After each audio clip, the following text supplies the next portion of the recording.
guys, this is Julia, and today I thought that I would address the misconception between core stabilization and core strength.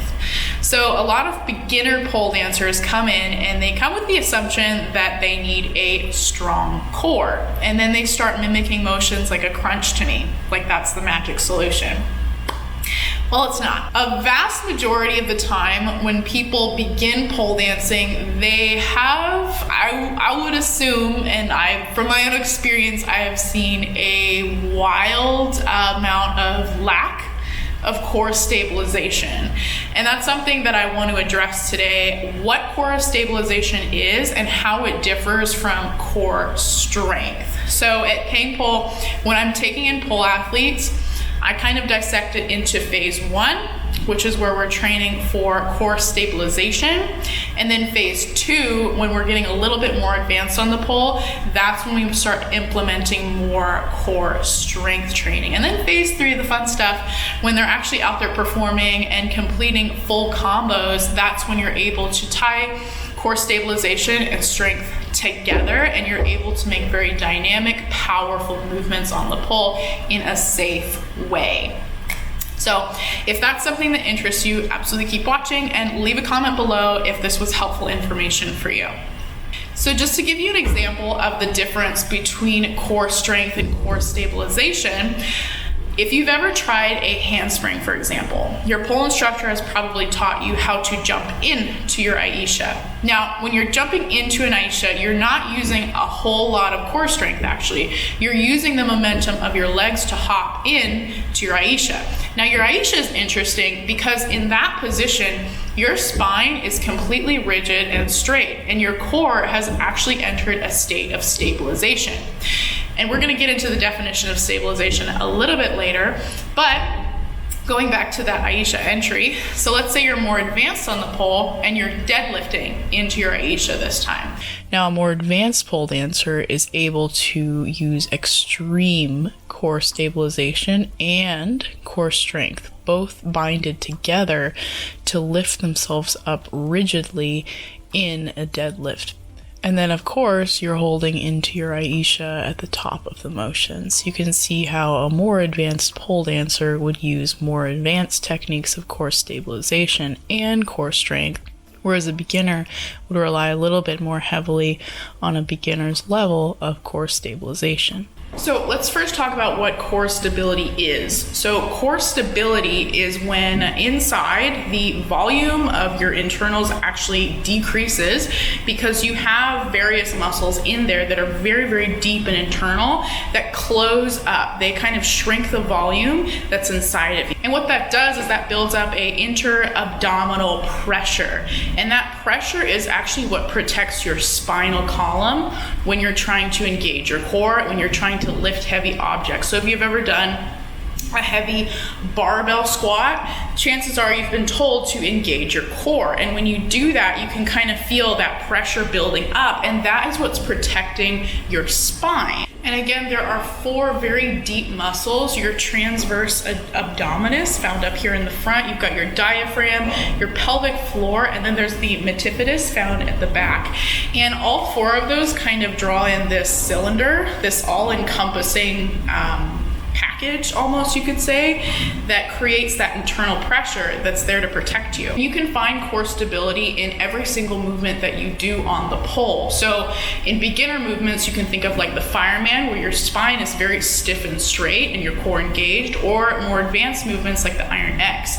Very stable core, your spine should absolutely not be moving when you're in that position. So let's say you want to increase your ability to stabilize within the core. So there are 4 main movements that you want to train, or resist against, I should say. So the first one is anti-rotation.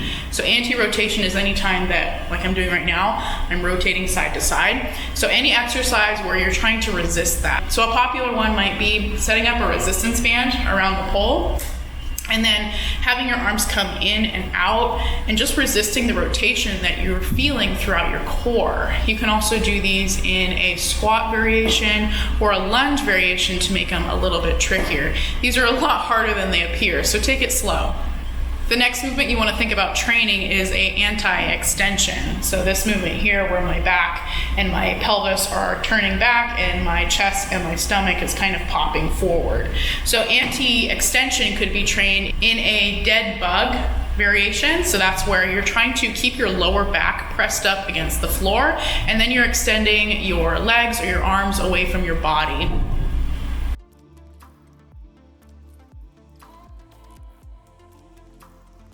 The next one is anti-flexion, and anti-flexion is when you're kind of crouching forward.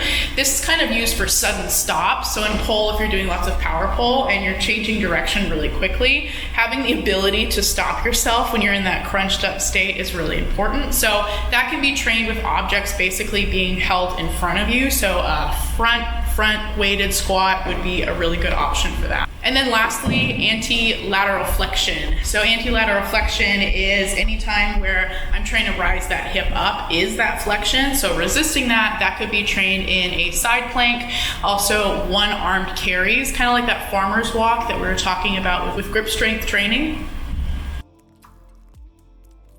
So then core strength, that is the polar opposite of core stability. That's when we're trying to move the spine in all four of those rotations that we were talking about. So rotation, extension, flexion, and then lateral flexion as well. So we want to move in those directions. And so our core strength is characterized by how well the core is able to move the spine in those four directions. So just like with the bicep, its strength is characterized by how well I can move my elbow up, my forearm up, if there is a certain amount of resistance or load carried, let's say on this end of my hand. And the definition of core strength is actually really important because this allows us to realize that we can target muscles within our core to make specific movements stronger and easier to get into. So let's say I want to increase my ability to do a shoulder mount. I would look at the specific muscles that I would need to train within my core to strengthen that particular movement. So for the shoulder mount, it would be that six-pack ab muscle that everybody loves. So I would specifically strength train for that movement. And that is how I would increase my ability specifically to get into that position. While you may have heard that you can't spot reduce fat, you can absolutely spot train specific muscles. And I think that's really crazy that the human body can actually do that. But there are 3 ways that you can train a muscle. Whenever you are training a muscle, you are forming these little tears in it every single time. And every time your body is going to adapt to that. So when I talk about those 3 different kinds of training that we have endurance training, we have hypertrophy training, and then there is strength training for muscles. So those are all 3 different. Now, I think as pole dancers, we don't really need to focus on hypertrophy training. We mostly need to worry about endurance and strength training.